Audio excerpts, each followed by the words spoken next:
আমার সোনার বাংলা, আমি তোমায় ভালোবাসি, চিরদিন তোমার আকাশ, চিরদিন তোমার আকাশ, তোমার বাতাস আমার প্রাণে। আমাদের এই দূতাবাসে উপস্থিত থাকার জন্য আমি আরিফ মোহাম্মদ, বাংলাদেশের সহকারী হাই কমিশনার। এই বাংলাদেশ সহকারী হাই কমিশন আগরতলার পক্ষ থেকে আমি আপনাদের মাধ্যমে সমগ্র ত্রিপুরাবাসী তথা এই ভারতের জনগণকে আজকের এই বিশেষ দিনে শুভেচ্ছা জানাচ্ছি।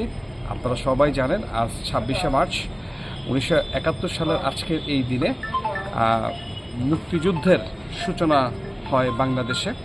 তৎকালীন পূর্ব পাকিস্তান দেশটিতে পাকিস্তানি হানাদার বাহিনীর বিরুদ্ধে বাঙালি জাতি এক দীর্ঘ সংগ্রামে এদিন আমরা যুক্ত হই এবং 9 মাস সংগ্রামের পরে ডিসেম্বর মাসের 16 তারিখে আমরা পরিপূর্ণ বিজয় অর্জন করি।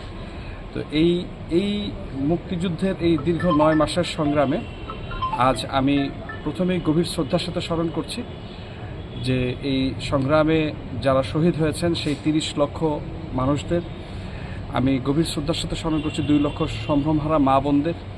আমি এছাড়াও 1947 সাল থেকে শুরু করে 1971 সাল পর্যন্ত এই দীর্ঘ লড়াইয়ে যেভাবে আমাদের এই অর্জনের পিছনে অবদান রেখেছেন তাদের সকলকে আমরা গভীর শ্রদ্ধার সাথে কৃতজ্ঞতার সাথে স্মরণ করছি।